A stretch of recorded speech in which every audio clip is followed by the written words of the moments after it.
ಒತ್ತಡದ ಬದುಕು, ಪೌಷ್ಟಿಕ ಆಹಾರದ ಕೊರತೆಯಿಂದ ಶುಗರ್, ಬಿಪಿ, ಬೊಜ್ಜು, ಗ್ಯಾಸ್ಟ್ರಿಕ್ ನಂತಹ ಆರೋಗ್ಯ ಸಮಸ್ಯೆ. ಹೆಚ್ಚು ಪೋಷಕಾಂಶಯುಕ್ತ ಆಹಾರ ಮತ್ತು ಸಿರಿಧಾನ್ಯಗಳೇ ಇದಕ್ಕೆ ಪರಿಹಾರ. ಮಿಲೆಕ್ಸ್ ಚೂರ್ಣಂ ಇಂದಿನ ವೇಗದ ಬದುಕಿಗೆ ಪುರಾತನ ಪೋಷಣೆಯ ಶಕ್ತಿ.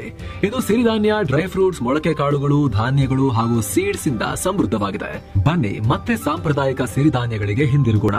ಆರ್ಡರ್ ಮಾಡಲು ಲಿಂಕ್ ಡಿಸ್ಕ್ರಿಪ್ಷನ್ ಮತ್ತು ಪಿನ್ ಕಾಮೆಂಟ್ ನಲ್ಲಿದೆ.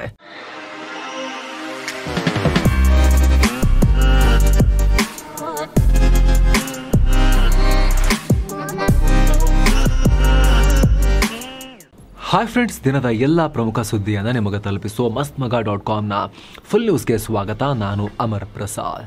ಕೆನಡಾ ಸರ್ಕಾರ ಕಡೆಗೂ ತಮ್ಮ ದೇಶದಲ್ಲಿ ಭಾರತದ ವಿರುದ್ಧ ಸಂಚು ನಡೀತಾ ಇದೆ ಅನ್ನೋದನ್ನ ಒಪ್ಕೊಂಡಿದೆ. ಕೆನಡಾದಲ್ಲಿ ಖಲಿಸ್ತಾನಿ ಉಗ್ರ ಸಂಘಟನೆಗಳು ಆಪರೇಟ್ ಆಗ್ತಾ ಇದ್ವು, ಅವುಗಳಿಗೆ ಹಣಕಾಸು ಸಹಾಯ ಕೂಡ ಆಗ್ತಾ ಇದೆ ಅಂತ ಕಡೆಗೂ ಕೂಡ ಕೆನಡಾ ಒಪ್ಕೊಂಡಿದೆ. ಜಸ್ಟಿನ್ ಟ್ರುಡೂ ಕಾಲದಲ್ಲಿ ಸಿಕ್ಕಾಪಟ್ಟೆ ಹಾರಾಡ್ತಿದ್ದ ಕೆನಡಾ ಈಗ ಅವರು ಅಧಿಕಾರದಿಂದ ತೊಲಗ್ತಾ ಇದ್ದ ಹಾಗೆ ಮಾರ್ಕ್ ಕಾರ್ನಿ ಅವರು ಪ್ರಧಾನಿಯಾಗಿ ಬಂದಲ್ಲಿಂದ ಕೂಡ ಬದಲಾಗ್ತಾ ಇದೆ. ಭಾರತದೊಂದಿಗೆ ಒಳ್ಳೆ ಸಂಬಂಧವನ್ನು ಬಿಲ್ಡ್ ಮಾಡ್ತಿದ್ದಾರೆ ಮಾರ್ಕ್ ಕಾರ್ನಿ. ಈಗ ಕೆನಡಾ ಒಪ್ಕೊಂಡಿದೆ ಕೂಡ. ಈ ಕುರಿತು ಕೆನಡಾ ಹಣಕಾಸು ಇಲಾಖೆ 2025 assessment of money laundering and financing risk in Canada ಅನ್ನೋ ಹೊಸ ರಿಪೋರ್ಟ್ ರಿಲೀಸ್ ಮಾಡಿದೆ.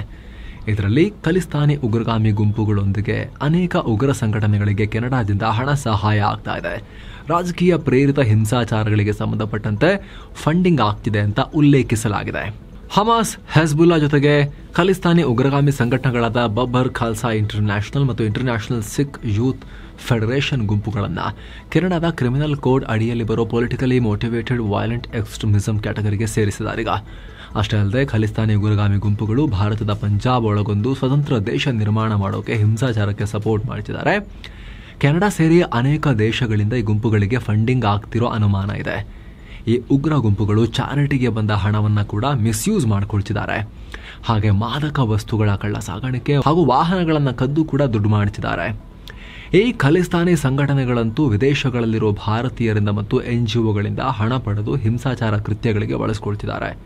ಈ ಹಣ ಪಡೆಯೋಕೆ ಉಗ್ರ ಗುಂಪುಗಳು ನಾನಾ ಮಾರ್ಗಗಳನ್ನು ಬಳಸ್ಕೊಳ್ತಿದ್ದಾರೆ ಅಂತ ರಿಪೋರ್ಟ್ನಲ್ಲಿ ಉಲ್ಲೇಖಿಸಲಾಗಿದೆ. ಹಿಂದೆ ಕೆನಡಾದಲ್ಲಿ ಜಸ್ಟಿನ್ ಟ್ರುಡೂ ಸರ್ಕಾರ ಇದ್ದಾಗ ಖಲಿಸ್ತಾನಿ ಉಗ್ರ ಹರ್ದೀಪ್ ಸಿಂಗ್ ನಿಜ್ಜರ್ ಹತ್ಯೆ ವಿಚಾರವಾಗಿ ಭಾರತದ ಮೇಲೆ ಯಾವತ್ತು ನೋಡಿದ್ರೂ ಆರೋಪ ಮಾಡಲಾಗ್ತಾ ಇತ್ತು. ಇದೀಗ ಕೆನಡಾದಲ್ಲಿ ಮಾರ್ಕ್ ಕಾರ್ನಿ ಸರ್ಕಾರ ಬಂದ ಮೇಲೆ ಎಲ್ಲ ಬದಲಾವಣೆ ಆಗ್ತಾ ಇದೆ. ಖಲಿಸ್ತಾನಿ ಉಗ್ರರು ತಮ್ಮ ನೆಲದಲ್ಲಿ ಆಪರೇಟ್ ಆಗ್ತಿರೋ ಬಗ್ಗೆ ಕೆನಡಾ ಸರ್ಕಾರ ಕಳವಳ ವ್ಯಕ್ತಪಡಿಸಿದೆ. ಕೆನಡಾದಲ್ಲಿ ಖಲಿಸ್ತಾನಿ ಪುಂಡರು ಆಗಾಗ ತಮ್ಮ ಉಪಟಳವನ್ನು ತೋರಿಸ್ತಾ ಇರ್ತಾರೆ. ಅಲ್ಲಿರೋ ದೇವಸ್ಥಾನದ ಮೇಲೆ ದಾಳಿ ಮಾಡಿ ಭಾರತವನ್ನು ಕೆಣಕೋ ಕೆಲಸ ಮಾಡ್ತಾನೆ ಬಂದಿದ್ದಾರೆ. ಖಲಿಸ್ತಾನಿ ಉಗ್ರ ಗುರು ಬತ್ವಂತ್ ಸಿಂಗ್ ಪನ್ನೂನ್ ಅನ್ನೋ ವ್ಯಕ್ತಿಯಂತೂ ಕೇಳೋದೇ ಬೇಡ. ಭಾರತ ನೆನಪಾದಾಗಲೆಲ್ಲ ಬೆದರಿಕೆ ಹಾಕ್ತಾ ಇರ್ತಾನೆ. ಆದರೆ ಕೆನಡಾದಲ್ಲಿ ಟ್ರುಡೂ ಸರ್ಕಾರ ಹೋಗಿ ಹೊಸ ಸರ್ಕಾರ ಬಂದ ಮೇಲೆ ಇವೆಲ್ಲ ತಕ್ಕ ಮಟ್ಟಿಗೆ ಕಮ್ಮಿ ಆಗಿದೆ ಅಂದ್ಕೊಳ್ಳೋ ಹೊತ್ತಲ್ಲಿ ಇತ್ತೀಚೆಗೆ ಕೆನಡಾದಲ್ಲಿ ಏನಾಗಿತ್ತು ಮತ್ತೆ ಶುರುವಾಗಿತ್ತು. ಹಿಂದಿಯ ಖ್ಯಾತ ಕಾಮಿಡಿಯನ್ ಕಪಿಲ್ ಶರ್ಮಾರ ಕೆಫೆ ಮೇಲೆ ಅಟ್ಯಾಕ್ ಆಗಿತ್ತು. ಎರಡೆರಡು ಸಲ ದಾಳಿಯಾಗಿತ್ತು. ಈಗ ಈ ರಿಪೋರ್ಟ್ ಬಂದಿದೆ. ಕೆನಡಾ ಅಧಿಕೃತವಾಗಿ ಒಪ್ಕೊಂಡು ಅವ್ರ ಮೇಲೆ ಒಂದಷ್ಟು ಆಕ್ಷನ್ ಕೂಡ ತಗೊಂಡಿದೆ. ಅವ್ರನ್ನ ಕ್ರಿಮಿನಲ್ಗಳ ಪಟ್ಟಿಗೆಲ್ಲ ಸೇರಿಸಿದೆ. ಏನೋ ಭಾರತೀಯ ಚುನಾವಣಾ ಆಯೋಗ ರಾಷ್ಟ್ರವ್ಯಾಪಿ ಮತದಾರರ ಪಟ್ಟಿ ಪರಿಷ್ಕರಣೆ ನಡೆಸೋಕೆ ಮುಂದಾಗಿದೆ. ಇದಕ್ಕಾಗಿ ಸೆಪ್ಟೆಂಬರ್ 10ನೇ ತಾರೀಕು ಎಲ್ಲ ರಾಜ್ಯ ಮತ್ತು ಕೇಂದ್ರಾಡಳಿತ ಪ್ರದೇಶದ ಮುಖ್ಯ ಚುನಾವಣಾಧಿಕಾರಿಗಳೊಂದಿಗೆ ಕೇಂದ್ರ ಚುನಾವಣಾ ಆಯೋಗ ಮೀಟಿಂಗ್ ನಡೆಸಲಿದೆ. 2026 ಜನವರಿ 1ರಿಂದ ದೇಶಾದ್ಯಂತ ಮತದಾರರ ಪಟ್ಟಿಯನ್ನ ತೀವ್ರ ಪರಿಷ್ಕರಣೆ SIR ಇದನ್ನ ಮಾಡೋದನ್ನ ಶುರು ಮಾಡಬಹುದು ಅಂತ ಹೇಳಲಾಗ್ತಿದೆ. ಅಂದಹಾಗೆ representation of the people's act 1955 ಪ್ರಕಾರ ಚುನಾವಣಾ ಆಯೋಗ 3 ರೀತಿ ಮತದಾರರ ಪಟ್ಟಿಯನ್ನು ಪರಿಷ್ಕರಣೆ ನಡೆಸುತ್ತೆ. ಮೊದಲನೇದಾಗಿ ತೀವ್ರ ಪರಿಷ್ಕರಣೆ, ಇಂಟೆನ್ಸಿವ್ ರಿವಿಷನ್ SIR. ಇದರಲ್ಲಿ ಬೂತ್ ಲೆವೆಲ್ ಆಫೀಸರ್ಸ್ ಮನೆ ಮನೆಗೆ ಹೋಗಿ ಅರ್ಹ ಮತದಾರರ ಮಾಹಿತಿಯನ್ನು ಕಲೆಕ್ಟ್ ಮಾಡ್ತಾರೆ. ಎರಡನೇದು ಸಮ್ಮರಿ ರಿವಿಷನ್, ಸಾರಾಂಶ ಪರಿಷ್ಕರಣೆ. ಇದನ್ನ ಹೊಸ ಮತದಾರರಿಗೆ ಅವಕಾಶ ಕಲ್ಪಿಸೋಕೆ ಚುನಾವಣೆ ಹತ್ತಿರವಾಗಿ ಮಾಡಲಾಗುತ್ತೆ. ಮೂರನೇದು ಕಂಟಿನ್ಯೂಸ್ ರಿವಿಷನ್. ಇದನ್ನ ಚುನಾವಣಾ ಸಮಯ ಹೊರತುಪಡಿಸಿ ವರ್ಷ ಪೂರ್ತಿ ನಡೆಸಲಾಗುತ್ತೆ. ಇದರಲ್ಲಿ ಅರ್ಹ ಮತದಾರರು ಕ್ಲೇಮ್ ಮತ್ತು ಆಕ್ಷೇಪವನ್ನ ಯಾವುದೇ ಸಮಯದಲ್ಲಿ ಎಲೆಕ್ಟ್ರಲ್ ರಿಜಿಸ್ಟರ್ ಆಫೀಸರ್ಸ್ಗೆ ಸಲ್ಲಿಸಬಹುದು. ಅಲ್ಲದೆ ಕಂಟಿನ್ಯೂಸ್ ಆಗಿ ಹೊಸ ಮತದಾರರ ಸೇರ್ಪಡೆ, ಅನರ್ಹ ಮತದಾರರನ್ನ ಡಿಲೀಟ್ ಮಾಡೋದು ಮತ್ತು ಮಾಡಿಫಿಕೇಶನ್ ಮಾಡೋದು ನಿರಂತರವಾಗಿ ನಡೀತಾನೆ ಇರುತ್ತೆ. ಇದನ್ನ ಪ್ರತಿ ತಿಂಗಳು ಚೀಫ್ ಎಲೆಕ್ಟ್ರಲ್ ಆಫೀಸರ್ಸ್ ವೆಬ್ಸೈಟ್ನಲ್ಲಿ ಅಪ್ಡೇಟ್ ಕೂಡ ಮಾಡಲಾಗುತ್ತೆ. ಏನೋ ಬುರ್ಡೆ ಫೈಲ್ಸ್ ಕೇಸಲ್ಲಿ ಸಸಿಕಾಂತ್ ಸೆಂಥಿಲ್ ಪಾತ್ರ ಇದೆ ಅಂತ ಹೇಳಿ ಆರೋಪ ಮಾಡಿದ್ದ ಗಂಗಾವತಿ ಶಾಸಕ ಜನಾರ್ದನ ರೆಡ್ಡಿ ವಿರುದ್ಧ ತಮಿಳುನಾಡಿನ ಕಾಂಗ್ರೆಸ್ ಸಂಸದ ಸಸಿಕಾಂತ್ ಸೆಂಥಿಲ್ ಕ್ರಿಮಿನಲ್ ಮಾನನಷ್ಟ ಮೊಕದ್ದಮೆ ದಾಖಲಿಸಿದ್ದಾರೆ. ಧರ್ಮಸ್ಥಳಕ್ಕೆ ಕಳಂಕ ತರೋ ಹಿಂದೆ ಮಾಜಿ IAS ಅಧಿಕಾರಿ ಸಸಿಕಾಂತ್ ಸೆಂಥಿಲ್ ಕೈವಾಡ ಇದೆ ಅಂತ ರೆಡ್ಡಿ ಆರೋಪ ಮಾಡಿದ್ರು. ಹೀಗಾಗಿ ಬುರುಡೆ ಫೈಲ್ಸ್ ಅಲ್ಲಿ ತಮ್ಮ ಹೆಸರು ಪ್ರಸ್ತಾಪ ಮಾಡಿದ್ದಕ್ಕಾಗಿ ಕ್ರಿಮಿನಲ್ ಮಾನನಷ್ಟ ಮೊಕದ್ದಮೆ ಹೂಡಿರುವುದಾಗಿ ಸೆಂಥಿಲ್ ಹೇಳಿದ್ದಾರೆ. ಈ ಸಂಬಂಧ ಸೆಪ್ಟೆಂಬರ್ 11ಕ್ಕೆ ವಿಚಾರಣೆ ನಡೆಯುತ್ತೆ. ಜೊತೆಗೆ ಅದಕ್ಕೆ ಸಂಬಂಧಪಟ್ಟಂತೆ ಪ್ರತಿಕ್ರಿಯೆ ಕೊಟ್ಟಿರೋ ಸೆಂಥಿಲ್ ಬಲಪಂಥೀಯರ ಪಿತೂರಿ ಅಂತ ಹೇಳಿದ್ದಾರೆ. ಬುರುಡೆ ಕೇಸ್ಗೆ ತಮಿಳುನಾಡನ್ನ ಲಿಂಕ್ ಮಾಡ್ತಿದ್ದಾರೆ ಅಂತ ಹೇಳಿದ್ದಾರೆ. ಸಸಿಕಾಂತ್ ಸೆಂಥಿಲ್ ಮೇಲಿನ ಆರೋಪ ಅದು ತಮಿಳುನಾಡನ್ನ ಲಿಂಕ್ ಮಾಡದಂಗೆ ಅಂತ ಅವರು ಅದಕ್ಕೊಂದು ಆಯಾಮವನ್ನು ಕೊಟ್ಟಿದ್ದಾರೆ. ಅಷ್ಟು ಮಾತ್ರವಲ್ಲದೆ ಕರ್ನಾಟಕದಲ್ಲಿ ಹಲವು ತಮಿಳು ಅಧಿಕಾರಿಗಳು ಕೆಲಸ ಮಾಡಿದ್ದಾರೆ. ಅಣ್ಣಾಮಲೈ ಅವರು ಕೂಡ IPS ಆಫೀಸರ್ ಆಗಿದ್ರು. ಸೊ ಅಣ್ಣಾಮಲೈ ಅವ್ರನ್ನ ತಲಬುರುಡೆ ಬಗ್ಗೆ ಯಾಕೆ ವಿಚಾರಣೆ ಮಾಡಿಲ್ಲ ಏನು ಕೂಡ ಅಂತ ಅಣ್ಣಾಮಲೈರನ್ನ ಕೂಡ ಹೇಳ್ಕೊಂಡ್ ಬಂದಿದ್ದಾರೆ ಸಸಿಕಾಂತ್ ಸೆಂಥಿಲ್ ಈ ಕೇಸ್ಗೆ. ಏನು ಈ ಬುರುಡೆ ಕೇಸ್ನ NIAಗೆ ವಹಿಸಬೇಕು ಅಂತ ಒತ್ತಾಯ ಕೇಳಿ ಬರ್ತಿರೋ ನಡುವೆ CM ಸಿದ್ದರಾಮಯ್ಯ ಇದಕ್ಕೆ ರಿಯಾಕ್ಟ್ ಮಾಡಿದ್ದಾರೆ. ಇದನ್ನ SIT ತನಿಖೆ ಮಾಡ್ತಾ ಇದೆ, NIA ಅಗತ್ಯ ಇಲ್ಲ ಅನ್ನೋ ಹೇಳಿಕೆ ಕೊಟ್ಟಿದ್ದಾರೆ. ವಿವಾದದ ನಡುವೆ ಕೂಡ ದಸರಾ ಉದ್ಘಾಟನೆಗೆ ಬಾನು ಮುಷ್ತಾಕ್ಗೆ ಸರ್ಕಾರ ಆಹ್ವಾನ ಕೊಟ್ಟಿತ್ತು. ಆದರೆ ಈ ವಿಚಾರವಾಗಿ ಮಾಜಿ ಸಂಸದ ಪ್ರತಾಪ್ ಸಿಂಹ ಹೈಕೋರ್ಟ್ ಮೆಟ್ಟಿಲೇರಿದ್ದಾರೆ. ಸರ್ಕಾರದ ಕ್ರಮಕ್ಕೆ ತಡೆ ಕೊಡುವಂತೆ ಕೋರಿ ಅರ್ಜಿ ಹಾಕಿದ್ದಾರೆ. ದಸರಾ ಉದ್ಘಾಟನೆ ವೇಳೆ ಚಾಮುಂಡೇಶ್ವರಿ ಪ್ರತಿಮೆಗೆ ಪುಷ್ಪಾರ್ಚನೆ ಮಾಡಬೇಕು. ವೇದ ಮಂತ್ರ ಧಾರ್ಮಿಕ ಆಚರಣೆಗಳೊಂದಿಗೆ ಉದ್ಘಾಟನೆ ನಡೆಸೋ ಸಂಪ್ರದಾಯ ಇದೆ. ಬಾನು ಮುಷ್ತಾಕ್ ಹಿಂದೂ ಮತ್ತು ಕನ್ನಡ ವಿರೋಧಿ ಭಾವನೆಯನ್ನ ಈ ಹಿಂದೆ ತೋರಿಸಿದ್ದಾರೆ. ರಾಜ್ಯ ಸರ್ಕಾರ ಏಕಪಕ್ಷೀಯವಾಗಿ ಅವರನ್ನ ಆಯ್ಕೆ ಮಾಡಿದೆ. ಹೀಗಾಗಿ ಬಾನು ಮುಷ್ತಾಕರಿಗೆ ನೀಡಿದ ಆಹ್ವಾನವನ್ನ ವಾಪಸ್ ಪಡೆಯುವಂತೆ ನಿರ್ದೇಶಿಸೋಕೆ ಕೋರ್ಟ್ಗೆ ನಾನು ಮನವಿ ಮಾಡ್ತೀನಿ ಅಂತ ಪ್ರತಾಪ್ ಸಿಂಹ ಹೇಳಿದ್ದಾರೆ. ಇದಕ್ಕೆ ಸಂಬಂಧಪಟ್ಟಂತೆ ಕೋರ್ಟ್ ನಲ್ಲಿ ಮುಂದೆ ಏನಾಗುತ್ತೆ ಅನ್ನೋದು ನೋಡಬೇಕು. ಈ ಅರ್ಜಿಗೆ ಸಂಬಂಧಪಟ್ಟಂತೆ ಕರ್ನಾಟಕದಲ್ಲಿ ರೇಷನ್ ಕಾರ್ಡ್ಗಳು ತುಂಬಾ ಫೇಕ್. ಅರ್ಹರಲ್ಲವರು ಕೂಡ 12.5 ಲಕ್ಷಕ್ಕೂ ಅಧಿಕ ಫ್ಯಾಮಿಲಿಗಳು ಅಕ್ರಮವಾಗಿ ರೇಷನ್ ಕಾರ್ಡ್ ಪಡ್ಕೊಂಡಿರೋ ವಿಚಾರ ಆರೋಗ್ಯ ಇಲಾಖೆಯಲ್ಲಿ ಇತ್ತೀಚೆಗೆ ಸರ್ವೆ ಮಾಡಿದಾಗ ಗೊತ್ತಾಗಿದೆ. ಮೃತಪಟ್ಟವರ ಹೆಸರಲ್ಲೂ ಕೂಡ 1,500 ಕಾರ್ಡ್ಗಳಿರೋದು ಪತ್ತೆಯಾಗಿದೆ. ಅಲ್ಲದೆ ರಾಷ್ಟ್ರೀಯ ಅಂತಾರಾಷ್ಟ್ರೀಯ ಕಂಪನಿಗಳಲ್ಲಿ ಡೈರೆಕ್ಟರ್ಗಳು, ಆಡಳಿತ ಮಂಡಳಿಯ ಪದಾಧಿಕಾರಿಗಳಾಗಿರೋ ಕುಟುಂಬದ ಸದಸ್ಯರು ಕೂಡ ರೇಷನ್ ಕಾರ್ಡ್ಗಳನ್ನು ಪಡ್ಕೊಂಡಿದ್ದಾರೆ. ಇನ್ನು ಪಡಿತರ ಚೀಟಿ ಪಡೆದ 6.16 ಲಕ್ಷ ಕುಟುಂಬಗಳು KYCನೇ ಮಾಡಿಸ್ಕೊಂಡಿಲ್ಲ. ಅತ್ತ 19,893 ಕುಟುಂಬಗಳು 6 ತಿಂಗಳಿಂದ ನ್ಯಾಯಬೆಲೆ ಅಂಗಡಿಯಿಂದ ಪಡಿತರವನ್ನು ಪಡೆದಿಲ್ಲ ಅನ್ನೋ ವಿಚಾರ ಸಮೀಕ್ಷೆಯಲ್ಲಿ ಬಹಿರಂಗ ಆಗಿದೆ. ರಾಯಚೂರಲ್ಲಿ ಗಣೇಶ ಮೂರ್ತಿ ವಿಸರ್ಜನೆ ವೇಳೆ ಕಲ್ಲು ತೂರಾಟ ನಡೆಸಲಾಗಿದೆ. ಈ ಸಂಬಂಧ 2 ಆರೋಪಿಗಳನ್ನ ಅರೆಸ್ಟ್ ಮಾಡಲಾಗಿದೆ. ಬಂಧಿತ ಆರೋಪಿಗಳನ್ನ ಪ್ರಶಾಂತ್ ಮತ್ತು ಪ್ರವೀಣ್ ಅಂತ ಗುರುತಿಸಲಾಗಿದೆ. ಕಲ್ಲು ತೂರಿದ ಇವರಿಬ್ಬರನ್ನ ಸ್ಥಳೀಯರೇ ಹಿಡಿದು ಪೊಲೀಸರಿಗೆ ಕೊಟ್ಟಿದ್ದಾರೆ. ಏನೋ ಹಳೆ ದ್ವೇಷದಿಂದ ಹೀಗೆ ಮಾಡಿದ್ವಿ ಅಂತ ಇವರಿಬ್ರು ಆರೋಪಿಗಳು ಈಗ ಹೇಳ್ಕೊಂಡಿದ್ದಾರೆ. ಅದು ಯಾರ ಮೇಲೆ ಹಳೆ ದ್ವೇಷ ಇತ್ತು, ಅದು ಯಾಕೆ ಗಣಪತಿ ವಿಸರ್ಜನೆ ವೇಳೆ ಈ ರೀತಿ ಕಲ್ಲು ತೂರಾಟ ಮಾಡಿದ್ರು, ಇದರಿಂದ ಏನಾದ್ರು ದೊಡ್ಡ ಸಂಘರ್ಷ ಹತ್ಕೊಂಡು ಕೋಮುಗಲಭೆ ಎಲ್ಲ ಆಗಿದ್ರೆ ಯಾರು ಹೊಣೆ? ಎಲ್ಲ ಪ್ರಶ್ನೆಗಳಿಗೆ ಪೊಲೀಸರು ಉತ್ತರ ಕಂಡುಹಿಡಿಯಬೇಕು.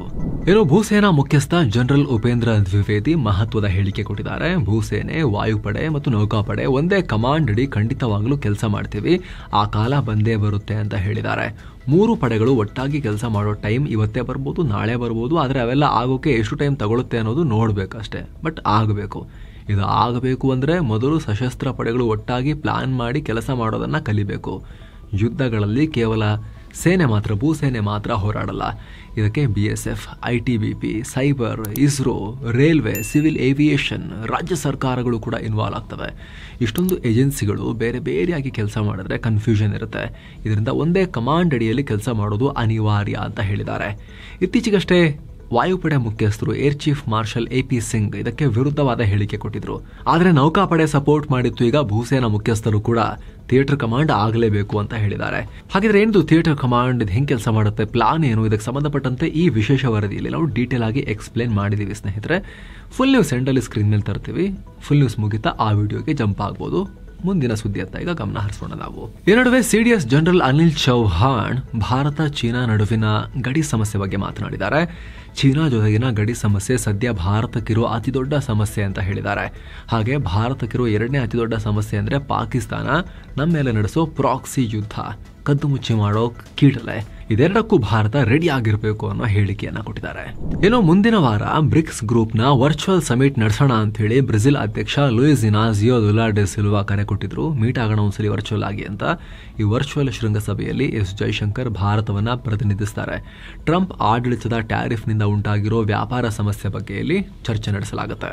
ಏನೋ ಜಮ್ಮು ಕಾಶ್ಮೀರದಲ್ಲಿ ದುಷ್ಟರ ಗುಂಪೊಂದು ಹಜರತ್ ಬಾಲ್ ದರ್ಗಾದ ಫಲಕವೊಂದರ ಮೇಲೆ ಅಲ್ಲಿ ರಾಷ್ಟ್ರೀಯ ಲಾಂಛನವನ್ನ ಕೆತ್ತಿಟ್ಟಿದ್ರು ಒಂದ್ ಕಡೆ. ಅದನ್ನ ಈಗ ಕಿತ್ತು ಹಾಕಿದ್ದಾರೆ.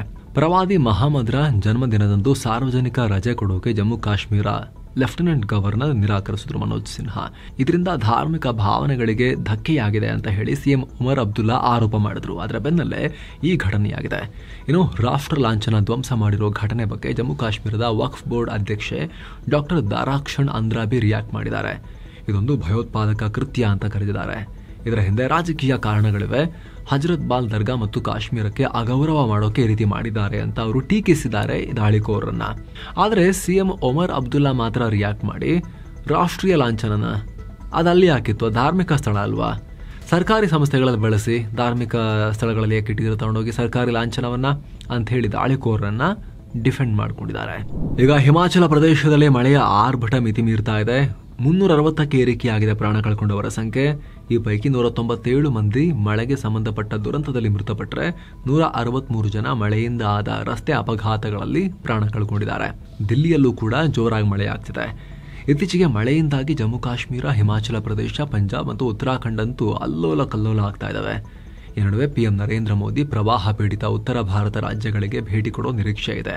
ಮುಂಬೈನಾದ್ಯಂತ ಪಾಕ್ ಉಗ್ರರು ಸ್ಫೋಟ ಮಾಡ್ತಾರೆ ಅಂತ ಬೆದರಿಕೆ ಬಂದಿತ್ತಲ್ಲ, ಮುಂಬೈನ 34 ವಾಹನಗಳಲ್ಲಿ ಈಗ ಸ್ಫೋಟ ನಡೆಸಲಾಗುತ್ತೆ ಅಂತ. ಆದರೆ ಚೆಕ್ ಮಾಡಿದಾಗ ಯಾವುದೇ ಸ್ಫೋಟಕ ಸಿಕ್ಕಿರಲಿಲ್ಲ. ಇದೀಗ ಈ ಬೆದರಿಕೆ ಹಾಕಿದ ವ್ಯಕ್ತಿಯನ್ನ ನೋಯ್ಡಾದಲ್ಲಿ ಅರೆಸ್ಟ್ ಮಾಡಲಾಗಿದೆ.